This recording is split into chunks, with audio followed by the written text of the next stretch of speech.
team-fighting issues. I don't see a large reason for them to change much, unless TSM went into the back room or RNG went into the back room and thought they lost that draft terribly. Otherwise, I think they do the same thing. I think that if you get the same pick ban, Azir is a very good pick right now for RNG that can match the shove and actually keeps things like the Skarner as well as the Cannon out if we go completely mirrored team compositions here. So I think that they would be pretty happy with that. No change yet. It was a first pick Nami last time round.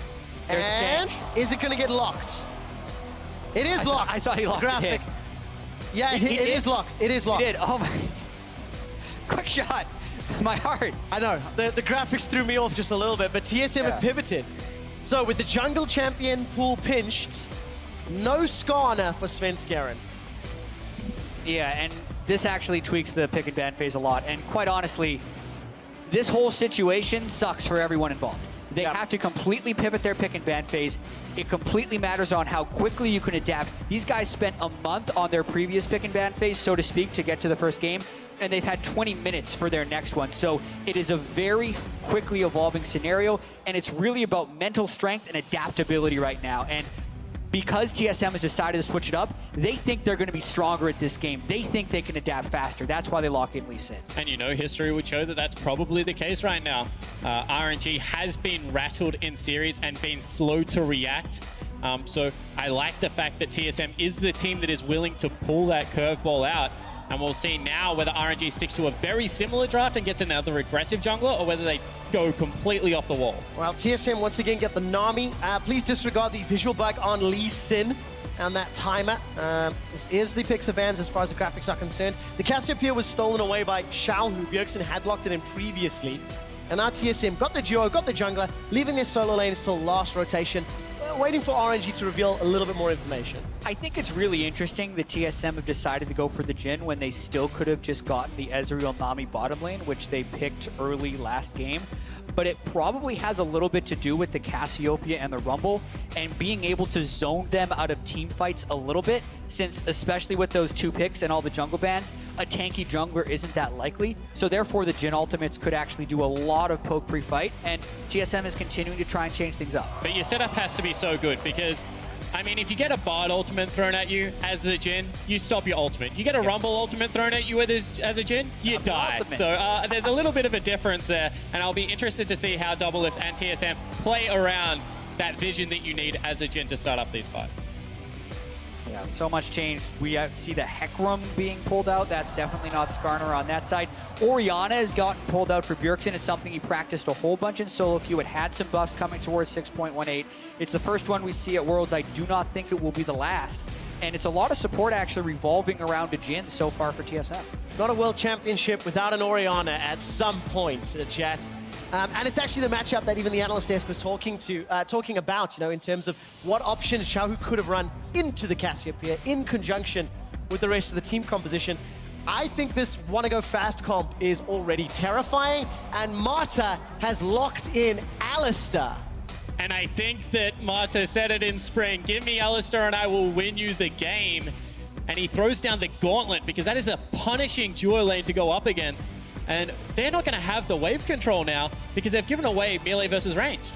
How are they going to play this lane is my question. The Jhin Nami is devastating to the Alistar Sivir, and it's not like MLXG can provide a lot of early jungle pressure on the Hecarim. This is risky from RNG to try and pick the stronger team fight and better late game support, because he'd be able to tank up a lot of the ultimates that come out of TSM. But boy, do they have a lot of faith in themselves if they think they can win this lane against Jhin Nami. A lot of a gauntlet thrown down. TSM have to take advantage of the early game strengths, because if they allow RNG to get to the mid to late game with this team composition, they are literally at risk of being run over. Yeah, and the scary thing for TSM is you've also picked a 5v5 team fighting comp, and you're going up against some of the best in the business when you look at what RNG do with these deathball comps. So incredibly excited to see how TSM can execute in that late game if it does get there. The early game is going to be incredibly difficult to get through. If TSM get their way, it will not get there. And with some very strong laners, especially in that top and bottom lane, and Lee Sin as well. Svenskeren, what can you do? For the second time today, jump onto Twitter, ladies and gentlemen. Hashtag TSM win, or Will LPL's #2 hashtag RNG win pick up a victory? Apple Pie already has a W on the board today. TSM's looking to make it 2 as we load up onto Summoner's Rift for the last time today on day 1. Yeah, and both these teams need to make sure they're refocusing, getting their heads in the game. We see a lot of different champions coming out of this next ban phase. Substantial change from both team compositions. And I just want to touch on the Orianna a little bit, because any champion, in my opinion, that can pick up Morella Nomicon and Rylai's Crystal Scepter has a spot in the current meta, just because they're so incredibly gold efficient. And Orianna, that is the build that she is going towards. And I also do have to say, the buffs to Orianna was a cooldown reduction to the ultimate, and especially with how accessible CDR is, even at level 11, you're now dealing with a sub 1 minute cooldown on the Orianna ult. So it changes from this thing you have to wait for the perfect team fight to something you can actually just use for harass a lot of the time. And I think that's one of the big reasons we see the resurgence. Oh, look at me, Matt. Oh, this is cute. Sonic Wave, stun maybe. No, I'm going to time out. Those Marks of the Storm. Going to be able to get stacked up. Nothing really gained. Just a little bit of poke damage here onto Looper. They actually get a lot of control over the top side of the jungle. All of a sudden, MLXG doesn't get Pelzation on the Pelzation red buff.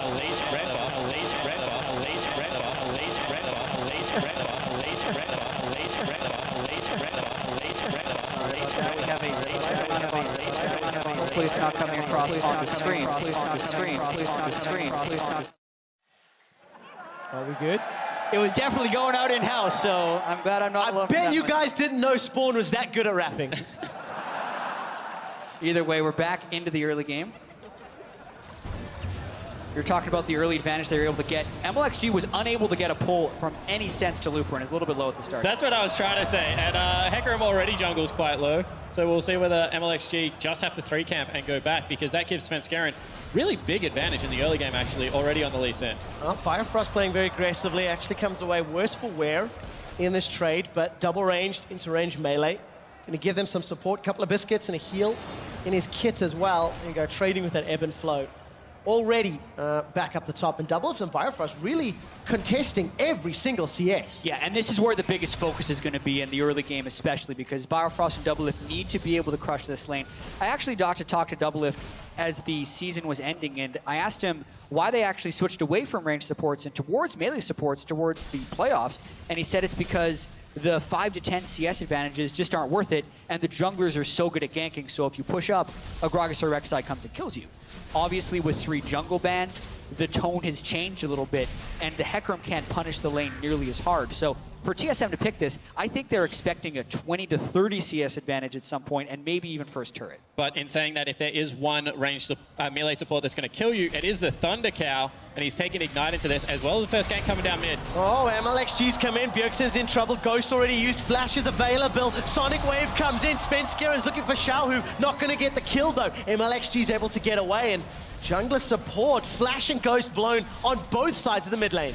Yeah, 6 summoner spells used overall on that, and it ends up with everyone just kind of walking away. We said bottom lane would be the focus, but that mid lane gank was very close to working for RNG. And you know, you talk about summoner spell usage, Bjergsen does not flinch at that stage of the game, holds onto his flash until the last possible moment, nearly turned that around for Svenskeren to be able to pick up the first blood there. I like the, I guess, courage coming out of Bjergsen in that 2v1. You've got to give some credit to MLXG, making a pre-level 6 gank work very effectively on this Hecarim. Blue buff going to be donated over here to Bjergsen. This is going to give him even more control in the mid lane. 10 CS advantage currently, and in actual fact, Uzi has gone up to a 7 CS lead, but that's because Doublelift is farming up a very, very big minion wave right under the tower. Missing just quite a few of those CS, actually. Ooh, the reload. I hate that mechanic. Yeah, not able to pick up every single one, and Uzi's gone back for a call, so that just really says that Uzi's trying to stay in this towards the team fight phase, but really you'd want TSM to be able to punish this a little bit harder than they have even early on in the game. And this is something that LPL teams actually love to do. They throw the gauntlet. We scale better than you. You're going to actually have to win this lane insanely hard now because we have the cull.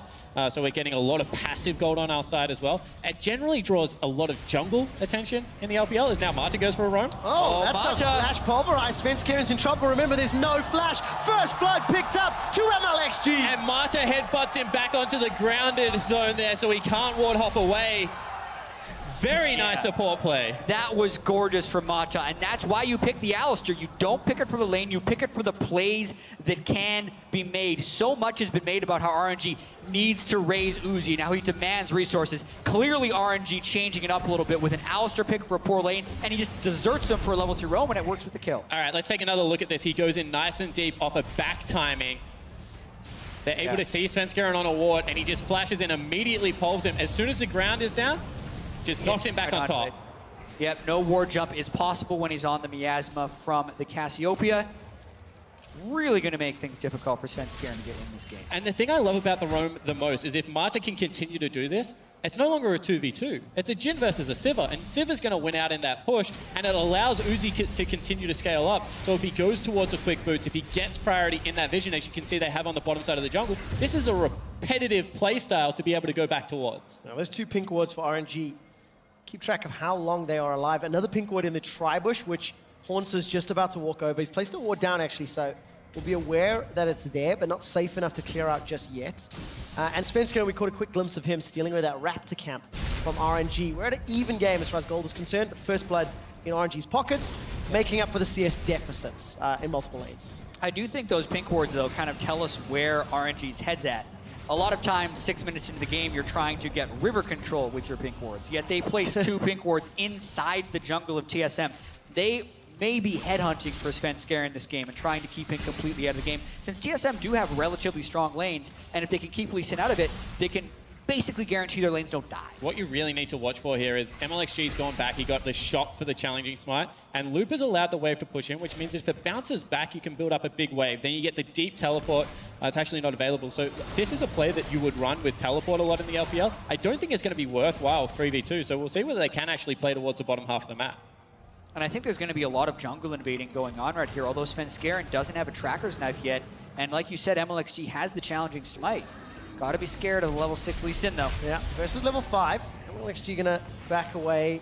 Support coming from TSM already. Bjergsen's inside the jungle. Horns had been running in for a few moments, and they're contesting the raid. Yeah, you have a 13 CS advantage in the top lane, a 14 CS advantage in the mid lane. And because they're both shoved in, it's a very easy move for TSM, not being daunted by the kill that Svenskeren suffered earlier, and he's able to just go and take a red for very little congestion. This is kind of what you expect, though, right? When you looked at the lanes of TSM, when you look at the team compositions, and the fact that Lee Sin's going to be able to go toe-to-toe with MLXG's Hecarim for a while still, it just allows TSM to make those aggressive forward plays. That's what you expect out of TSM. MLXG giving up a red buff for free is not what you expect out of RNG. I am actually incredibly surprised by the discipline coming out of RNG, just walking away from that play, giving it up because, you know, they do have the scaling on their side. And that's a scary sign for TSM. If RNG, if they can keep things close, if they can allow their scaling to kick in, and then potentially prove to be the better team fighters, that could be a way for RNG to get in. This is smart. Oh, Biofrost gets caught out. No tidal wave available. Holds onto his flash very confidently. And Uzi and Mata, they back away. Yeah, but this is going to allow RNG the freedom to push up the lane a little bit. I do really like the way RNG is playing most of this early game. A lot more smart than you would expect them to if you were watching the finals in the LPL, and they're really kind of defying a lot of the preconceived notions about this team. I would say a lot more respectful than the way that they were playing the LPL final. They're not throwing the gauntlet, they're not trying to go toe-to-toe. Instead, they're ceding advantages where they need to and trying to get advantages on the other side of the map. As you can see right now, counter-jungling comes in for Bjergsen. MLXG's top side trying to take away some wolves. They end up trading those blue buffs. Keep track of those CS numbers. It is still nearly plus 20 for Hornsa, 16 at the moment. In the mid lane, plus 13, plus 10 in the AD carry role. So those laners for TSM are doing well, but not well enough. We're approaching 10 minutes on the clock, and it is basically an even game. Svenskeren may want to change that. Collapsed on. Sonic Wave, Ward Hop, the Sonic Wave connects! Svenskeren follows him over the wall, but MLXG's running at a mile a minute. He's got the close down, flash forward, Sonic Wave, Dragon's Rage, Svenskeren gets the kill! That was a great play by Svenskeren right there, chasing MLXG all the way from river to the inner turret. Exactly why he wants to pick Lee Sin. Despite giving up first blood, no fear, landing every single skill shot. And this is just so incredibly impressive. I mean, able to land the first Q past Harold but then follows up, has the confidence to be able to flash and land the second Q, gets the execute damage, and then follows it up. That is beautiful play. Yeah, and he's able to do that and invade so deeply because the solo lanes are struggling so far for RNG. I definitely do think Bjergsen and Hansa are doing quite well, and it is one of the things that RNG struggled with a little bit in the summer split is Uzi was the lane that was winning, and Xiaohu and Looper weren't doing as well as you would have expected. The main thing I'm impressed with so far, though, is just how subdued this game has been, despite the expectations from RNG. Ooh. Respect flash there from Double Lift. Bubble onto Marta.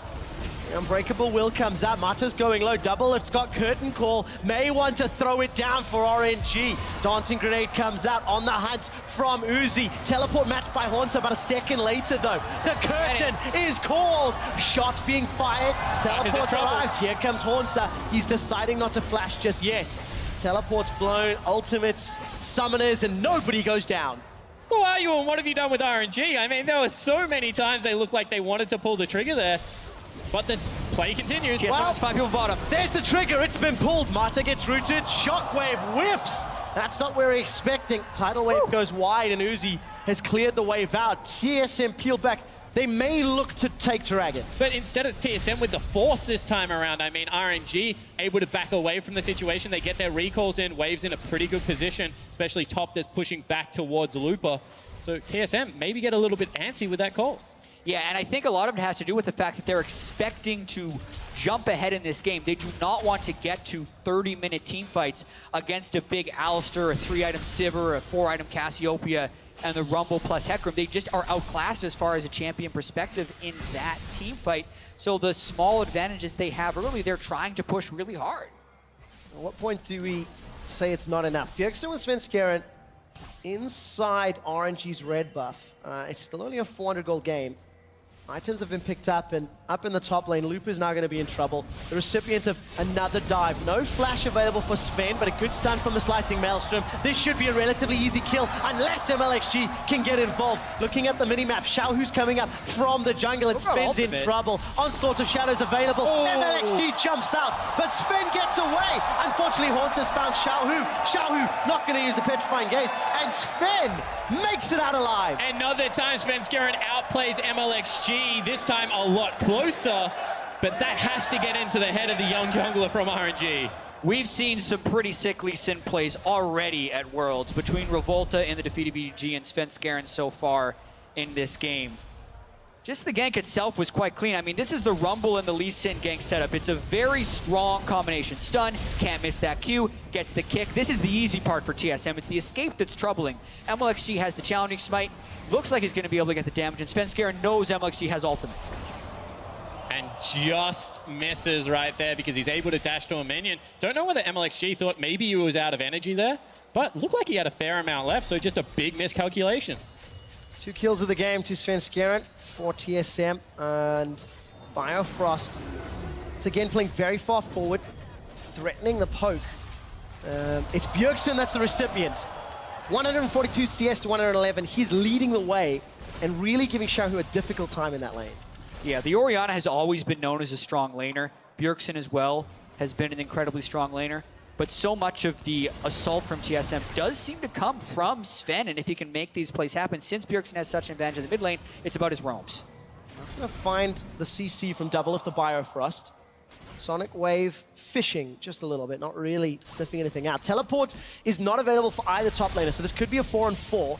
But TSM is slightly tighter grouped. Xiaohu would have to come in from a flank, and TSM are committing to this buff steal. One more time, disciplined play out of RNG. They back away. They're giving away a lot of advantages right now. It's out to a 1,000 gold lead, but they just feel like they cannot fight at this stage of the game. And if that's the case, don't give away a bigger advantage. I agree with the call, but you have to think when they do start to try and take these fights, because right now it is starting a snowball.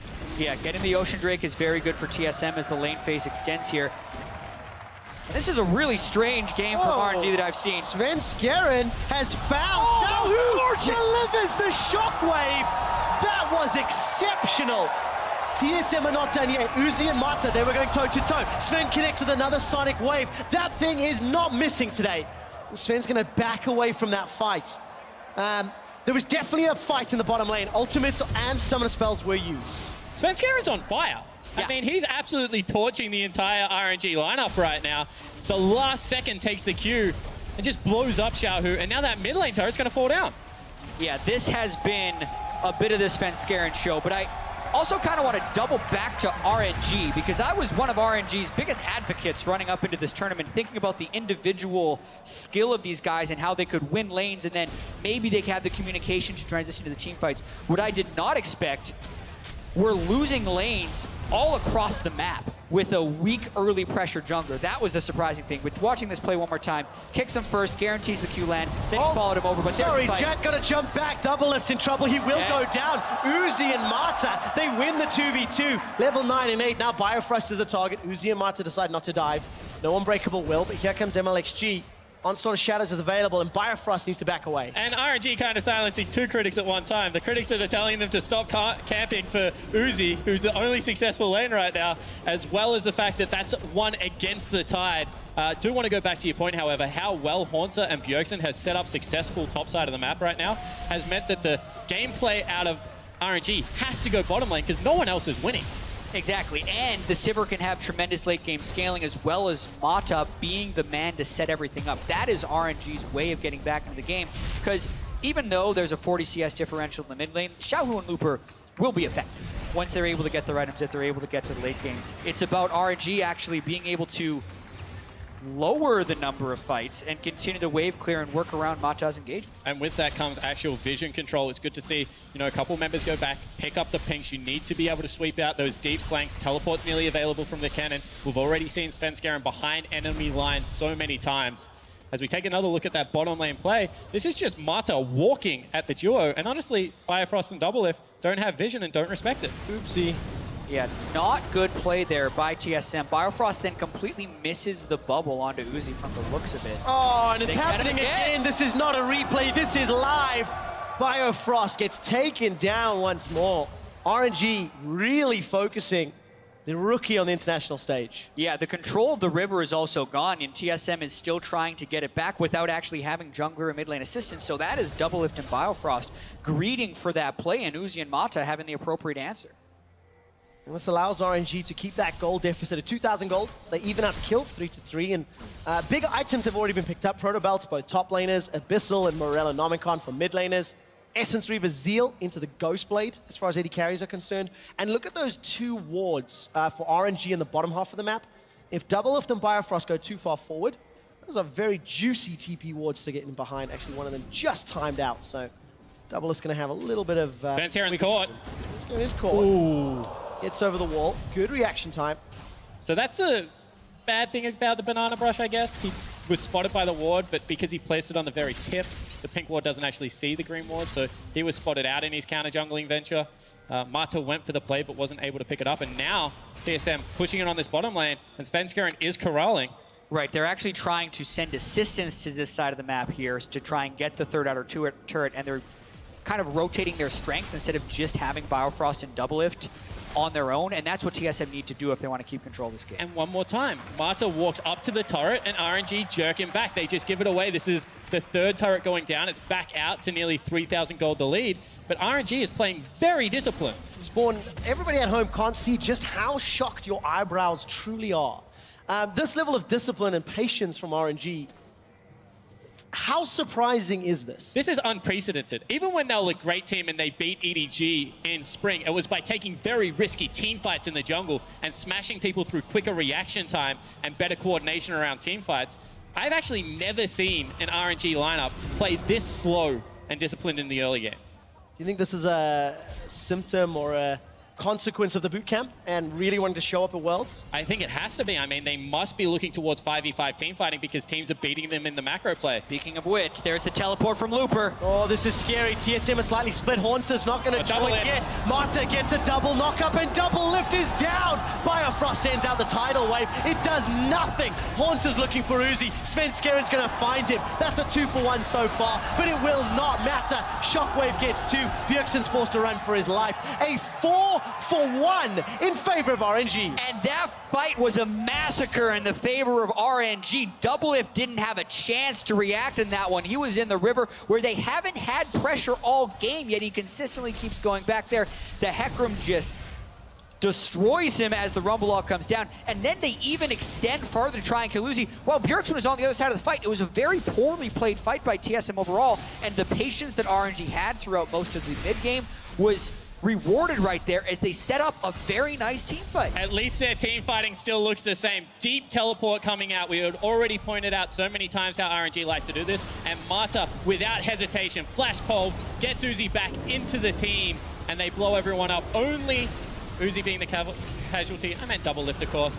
Yeah, and then Hanser completes his teleport. They could have bailed out there, but they end up bringing the flash on the Kennen and the Lee Sin, only to both fall. And Bjergsen, because he'd taken the other route around, ends up ceding 3 kills to Xiaohu, and RNG, with an incredibly scary team-fighting team, made it to 20 minutes with an 800 gold deficit. And all of a sudden, the one lane that was really snowballing out of control, 40 CS in the mid lane, now has 4 kills on the Cassiopeia and 2 completed items.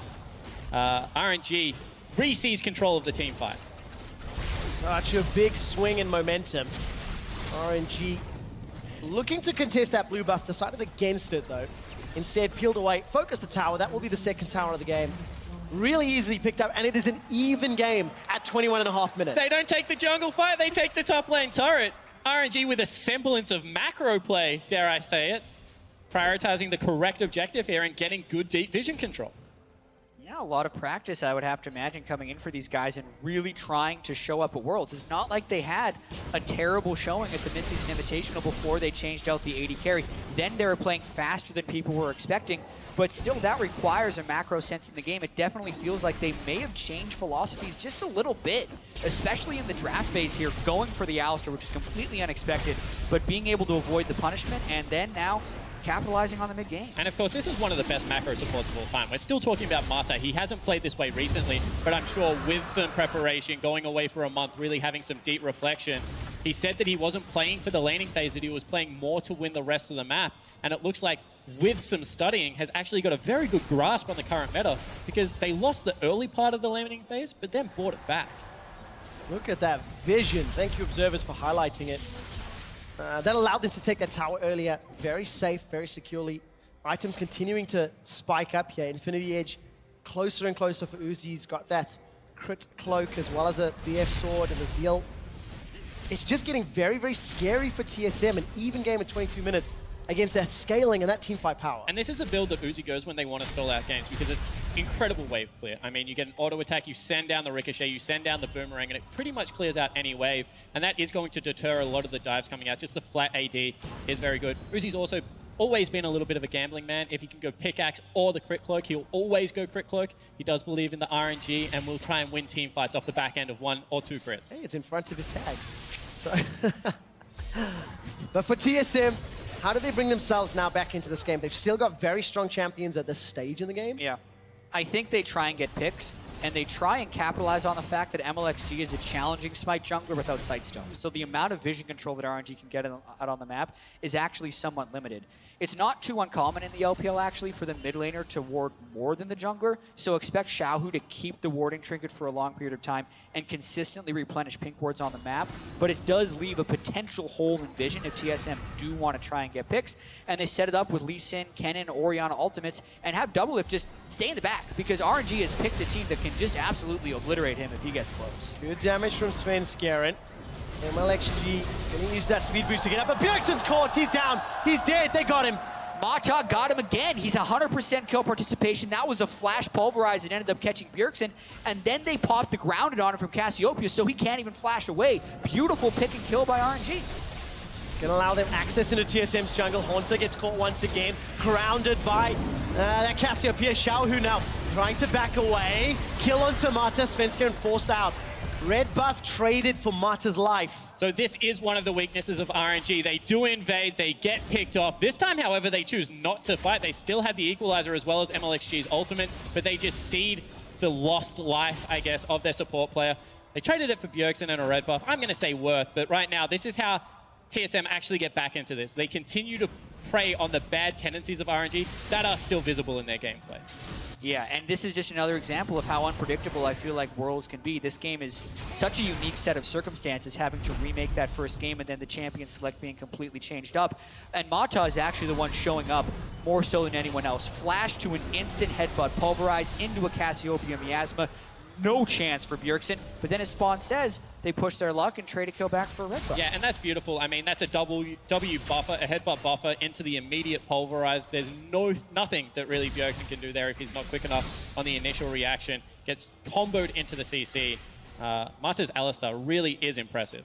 Yeah, and I think this game is going to become very tense right now. You have 5 turrets down overall in the game. Only TSM's middle turret is the remaining outer turret on the game. The goal this close, RNG has shown a propensity for being able to find team fights kind of based on Mata's flash cooldown. So much of this has to do with vision control, not getting caught out by RNG, and finding the right way to pick up the objectives. What's interesting is despite all the team fight losses, TSM still have 2 Drakes, and that is going to help them at least a little bit in trying to play around objectives. Yeah, completely agree. And they also still have superior map vision. I mean, right now they're pushing RNG, who is a stronger 5v5 team, with all of their ultimates available, off vision right now. And maybe it's just that, you know, TSM weighed in numbers, but RNG also sitting off the bot lane wave, not really challenging the split push right now coming out of Cannon. They really do look like they're still happy to stall this one out. Now, of course, for RNG, that scaling's not on their side. For TSM, pressure. You know, they came out the gate swinging early, had a couple of winning lanes, Svenskeren went off, but it didn't generate enough of a lead to gain any semblance of control. And now they have to go toe-to-toe with one of the best team fighting teams in the world. No hesitation. So rarely missed skill shots on the side of RNG, and that's a tough, tough mountain to climb. Yeah, and the backline damage of RNG with Sivir and Cassiopeia and Rumble is immense, and they still are able to pick a tank line with the Hecarim and the Alistar. So as far as getting the right team fights, they're very well prepared for that. But let's also not discount TSM's ability to start team fights.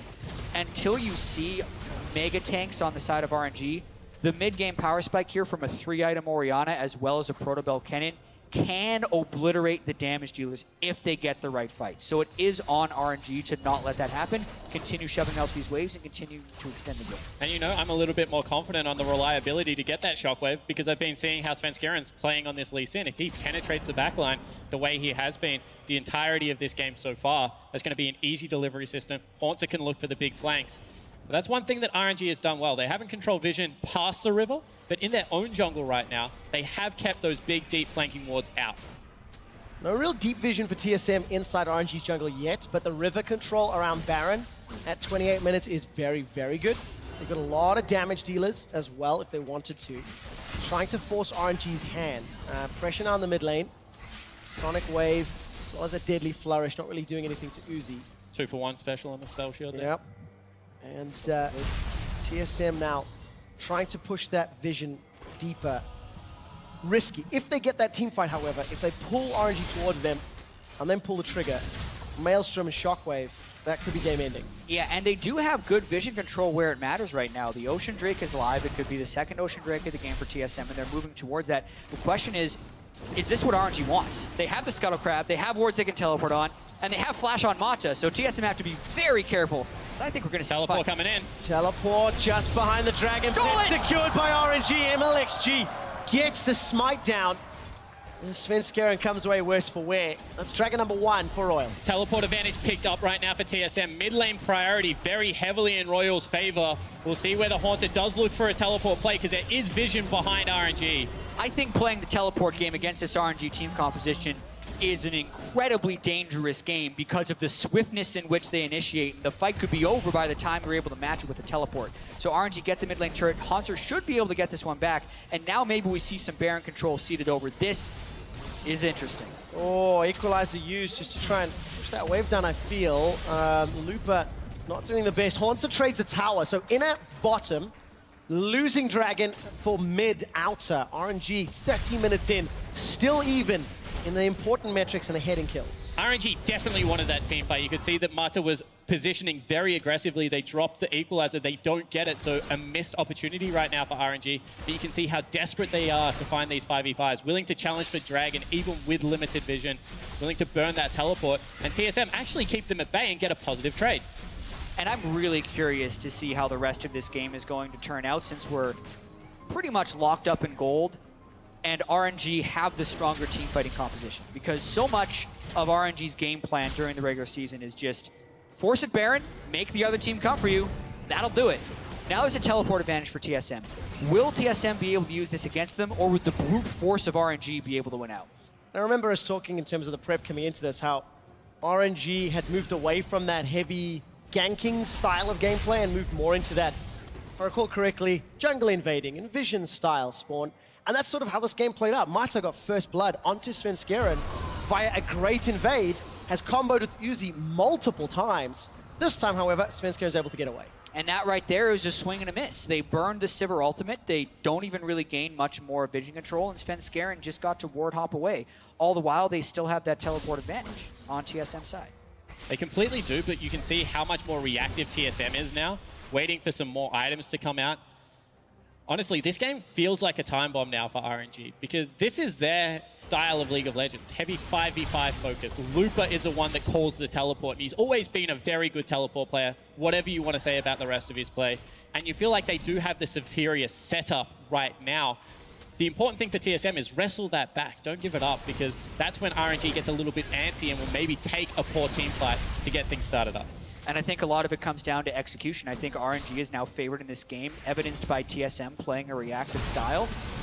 And they have a lot of tools to be able to force fights with the Sivir, Alistar, Hecarim, and Rumble. Look at the minimap, look at the minimap. Mata's trying to find a flank. Mata's I think he's going to get in behind TSM. TSM could be in trouble. There's a bunch of wards north and south of TSM's position, but Lupa, no teleport available, so I'm getting a bit too excited.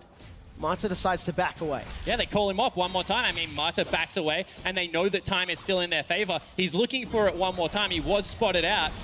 Svenskeren? Oh, again, looking for it on the hunt. Good play. Oh my goodness. Three-man knockup. TSM are getting destroyed. They've already lost two. Bjergsen and Svenskeren trying to run for their lives. The shockwave's already used. Haunter goes golden, but he's going to get taken down. Knocked up once again by Mata. Mata still with 100% kill participation. RNG go for Baron. And that was just TSM not respecting the flank, because they had a ward in the Raptor pit, a ward in the brush. They knew he was coming. They threw the gauntlet, and they get destroyed. And they knew they really wanted to fight. Now RNG has 5 people at Baron. This would be a disastrous steal if Svenskeren able to get it. But Mata is so good on Alistar. The reactive flash by Bjergsen, good reaction time. But the fact that Mata didn't even care about that, and he saw the real prize, which was the 3-man pulverize, was excellent. Give me Alistar and I will win you the game. Svenskeren greeds for Uzi here. Headbutt onto Bjergsen, but massive pulverize. And then the CC is dodged by RNG. Looper Zonia's the shockwave as well as the cannon ultimate.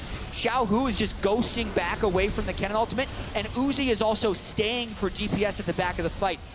This is what we talk about when we say RNG are the best team fighter. And this is why you don't team fight them. Individually, there was not one mistake made by an RNG member that time around. And they are so individually gifted that as long as they have Mata on a strong initiator, the rest of the team just follows up. And it always works out. Yeah, does seem to be the case right now. Focus down the bottom lane. Haunter just gets dropped.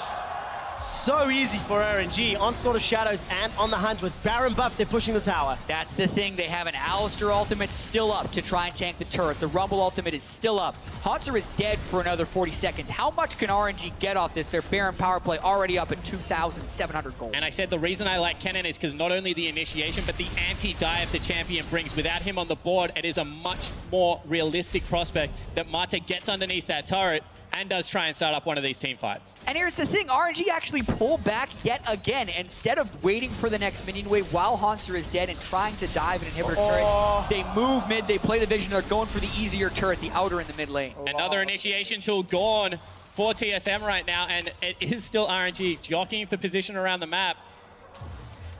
Mata steps on the trap, is going to get triggered. No flash available this time around, not even needed. Just the presence alone of Mata allows another tower to fall.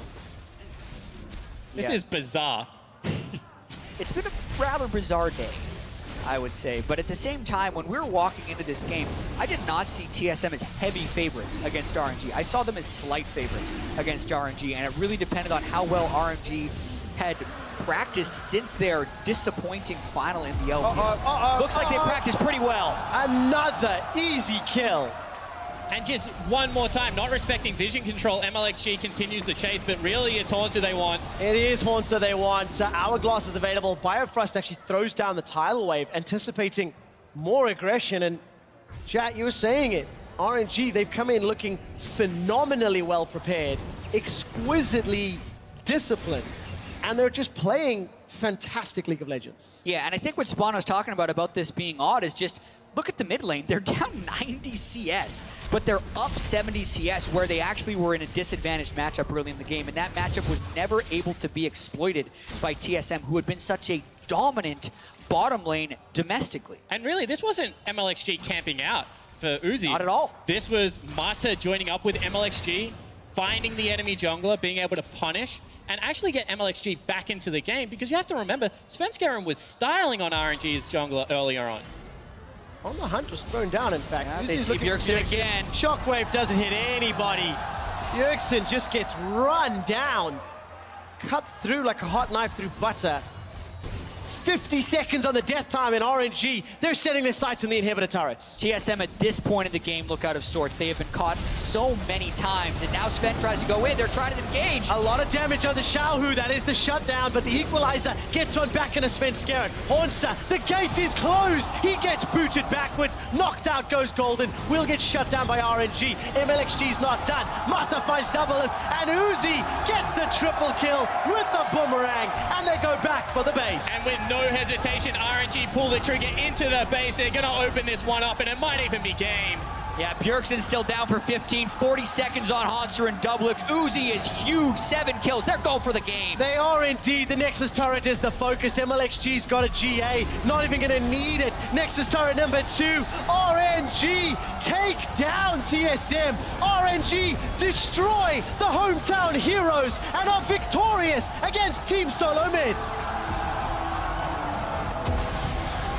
And after the events that transpired before this game even happened, the Aurelion Sol pick by RNG, not being able to play it, having picks and bans remade, and Lee Sin taken away from them, they let none of this phase them. They played smart, they played respectfully, and they played dominantly against TSM.